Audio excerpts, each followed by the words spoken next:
તો પછી આમાં અમારું કોઈ ઇન્વોલ્વમેન્ટ નહીં રહી શકે, કેમ કે જો અમને ઉપરથી કેસે એ પ્રમાણે રોડ બનાવવાનું થશે એટલે તમને હજુ પ્રેમથી સમજાવીએ છીએ કે રોડ નગરપાલિકા બનાવવા માગે છે તો બનાવવા દો, પણ નગરપાલિકા અમને જાણ તો કરે ને સાહેબ, એક જાણ નોટિસ આપી રોડ બનાવી નગરપાલિકાનો પેલો વિષય છે કે એ મહાનગરપાલિકાએ તમને કીધું છે રોડ બનાવે, એમાં ખોટો વિરોધ કરી અને વિરોધ ના કરી કોઈ એવું કામ ના કરો કે કાયદો વ્યવસ્થા ખોરવાય. અમે બી કાયદો વ્યવસ્થા સાહેબ હાથમાં લેવા નથી માંગતા. અમે એ માંગ કરીએ છીએ કે અમને જાણ કરવામાં આવે કે ભાઈ અમારા અહીંનો વિસ્તારનો રસ્તો કેટલો બનવાનો છે.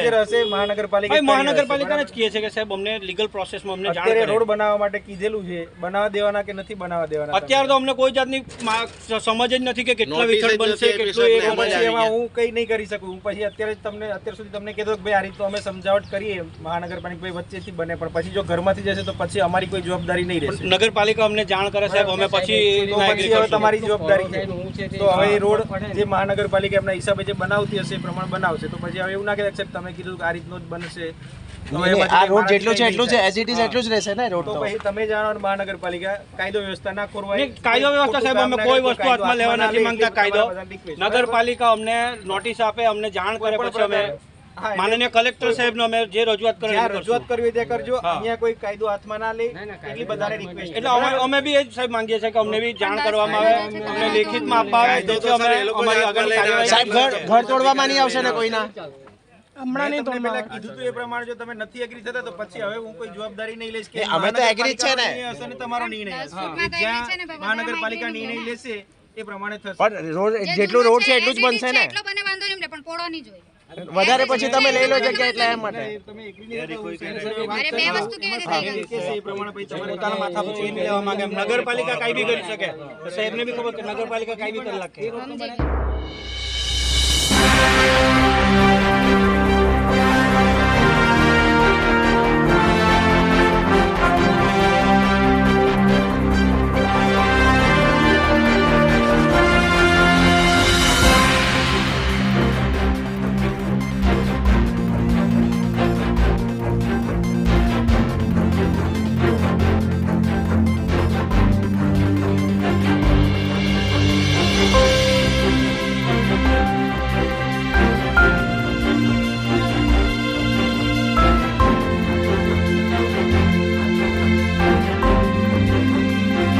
मेरे पीछे जो आप भीड़ देख रहे होंगे, ऐसी ही सुबह भीड़ एक महानगर पालिका के बाहर खड़ी हुई थी जो वापी भाजी मार्केट की थी। वर्षों से लोग भाजी मार्केट, वहाँ पर भाजी मार्केट में अपनी अपनी दुकानें लगा रहे हैं, लेकिन लगातार ऐसा देखा जा रहा है कि मनपा अपनी जो मनमानी है वो लगातार दिखा रही है, यानी कि तानाशाही करती जा रही है।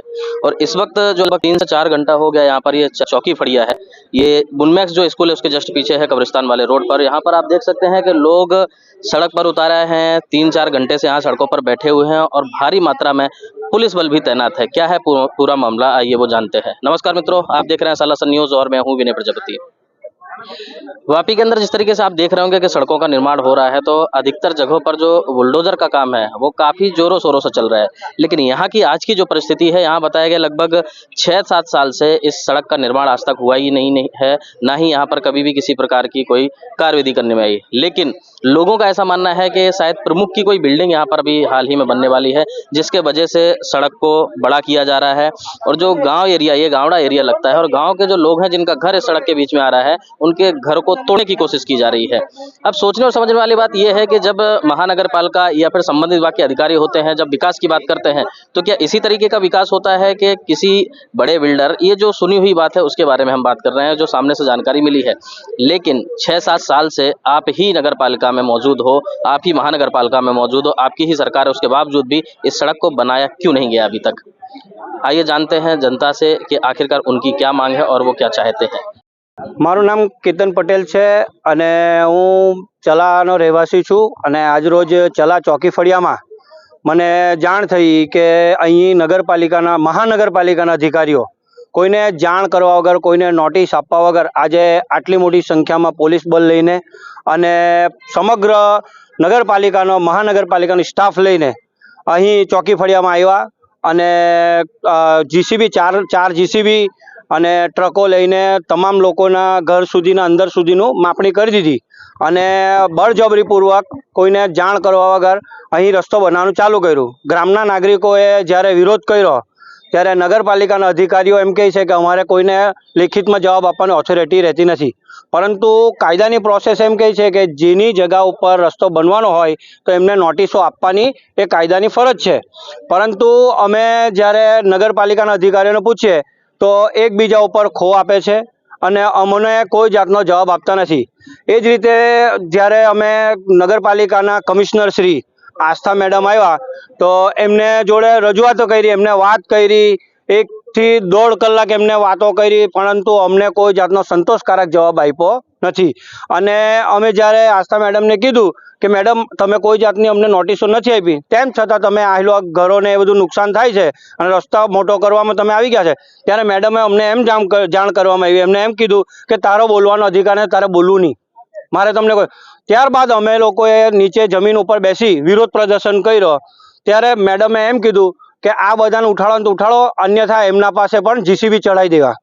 તો આ રીતના નગરપાલિકાના મહાનગરપાલિકાના અધિકારીઓના આ રીતનું વલણ છે. જ્યારે કાયદો એમ કહે છે કે તમામ લોકોને નોટિસો આપવાની હોય, એમને બોલવાનો તક નહીં હોય, પરંતુ તક આપવામાં આવી નથી. આપણા વલસાડ જિલ્લાના સૌથી મોટા જો કોઈ અધિકારી કહેવાય તો માનનીય કલેક્ટરશ્રી છે, અને અમારે રજૂઆત કલેક્ટરશ્રીને કરી શકીએ, પરંતુ નગરપાલિકાના અધિકારીઓ થોડાક આ બાજુ છે, થોડાક પેલા ખૂણા ઉપર છે. આ બાજુ અમે વિરોધ કરીએ તો પેલી બાજુથી કામ ચાલુ કરે છે, પેલી બાજુ વિરોધ કરીએ તો આ બાજુ કામ ચાલુ કરે છે. જનતાએ જવાનું ક્યાં? જ્યારે નગરપાલિકાના અધિકારીઓ જો જગ્યા સ્થળ પર કોઈને સાંભળતા નહીં હોય, મહાનગરપાલિકાના અધિકારીઓ, તો એ મહાનગરપાલિકાના ઓફિસમાં શું સાંભળશે જનતાને?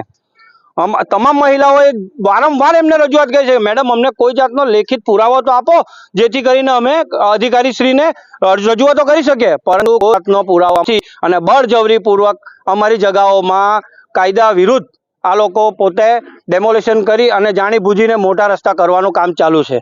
અને મીડિયા મિત્રોએ પણ વિડીયો લીધો છે, અમુક મીડિયા મિત્રોમાં એ વિડીયો આવ્યો પણ છે કે જ્યારે આ બધાને ઉઠાડો નહીં તો એના પર જીસીબી ચડાવી દો. એટલે એ મીડિયા મિત્રોને બી ખાસ વિનંતી કરું છું કે એને તમે ચલાવો, એમને ખબર પડે અધિકારીઓને કે જનતા ઉપર બુલડોઝર ચલાવવાનું કોઈ ખાવાનું કામ નથી. અમારા ટેક્સના પૈસાથી તમને પગાર મળે છે, અને જો તમે અમારી આ રીતના તાનાશાહી કરવાના તો તમારા કાયદા કાનૂન જો લાગુ પડતા હોય તો અમારા બી કાયદા કાનૂનો લાગુ પડે છે. અમારી પાસે ક્યારે બી કોઈ સરકારે નગરપાલિકા વાળાએ કોઈ બી નોટિસ આપી નથી. આગળ 22 ડિસેમ્બરના દિવસે જ્યારે આવેલા હતા ત્યારે અમે એમને એટલું જ જાણ કરેલું કે કાયદેસર તમે કાગળિયા બતાવો, તમારો કેટલો રસ્તો છે તે હિસાબે તમારું કામ ચાલુ કરજો. ને અમારી પ્રાઇવેટ પ્રોપર્ટીના અંદર અમારા ઘર તોડવાની એ લોકો કાયદેસર રીતે અમને ધમકી આપીને દબાવવા માંગે છે, અને આ લોકોના અધિકારીના સામે અમે જ્યારે બોલીએ ત્યારે અમને લાઇટ અને કચરો કે પાણીની બધી બંધ કરવાની ધમકી આપી છે. અને મેડમ આસ્થા મેડમે અમને સીધું કીધું કે તમે જો અગર અમારો વિરોધ કરો તો તમારા પર બુલડોઝર ચડાવવામાં આવશે. આવી રીતે અમને ધમકી આપવામાં આવી છે. અમે ખાલી એટલું જ કીધું કે અમારો જેટલો રસ્તો છે એટલો તમે ખોદીને બનાવો, કારણ કે રસ્તો ઘરથી એટલો 3 ફૂટ ઊંચો છે કે આ બધું પાણી વરસાદનું અમારા ઘરમાં આવે. અને જ્યારે અમે કમ્પ્લેન કરવા નગરપાલિકામાં જઈએ ત્યારે અમને એવું જણાવવામાં આવે છે કે આ તમારી પ્રોબ્લેમ છે, તમે સોલ્વ કરો, અમારું કોઈ કામ નહીં મળે.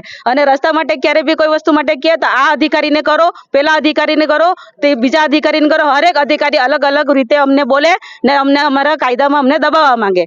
અમને હરેક વસ્તુમાં એ લોકોને દબાણ કરી છે, ખોટી ગેરરીતિ એ લોકોને અપનાવી છે. અમે નથી, અમે શાંતિથી અમારા કાયદાના હિસાબે અમને વ્યવસ્થિત રસ્તો કરી આપે અમારી સુવિધા બરાબર, એટલું જ. અમને કોઈ વિરોધ નથી, અમે કાયદાના વિરોધ નથી જતા. તમારા તરફથી શું માંગ છે? અમારી માંગ એટલી જ છે કે અમારો જે 3 મીટરનો રસ્તો છે એ ખોદીને વ્યવસ્થિત અમને બનાવીને આપે, જેથી કરીને અમારા પરિવાર સુરક્ષિત રહે. કારણ કે ઘરના બાયણામાંથી રસ્તો લઈ જવાનો, અમારું પરિવાર જવાનું કાં? બાયણામાં રસ્તો હોય તો અમારા છોકરા રમવાના, નીકળવાના, ગાડી મૂકવાના, બધી રીતે અમે નીકળવાના કાં? હાઈવે થોડી છે આ, ને અમને મોટા વાહનની કોઈ જરૂરત નથી. અમારું ગામ વિસ્તાર છે, અમે આદિવાસી લોકો છીએ, અમને કોઈ મોટું ડેવલપની જરૂર નથી. અમને જે જરૂરત છે એટલું કે અમારો જે રસ્તો છે એમને વ્યવસ્થિત બનાવી આપે. देश विदेश की खबरों से जुड़े रहने के लिए आप देखते रहिए सालासन न्यूज. मैं था विनय प्रजापति और कैमरे के पीछे हमारे थे अश्वनी राय.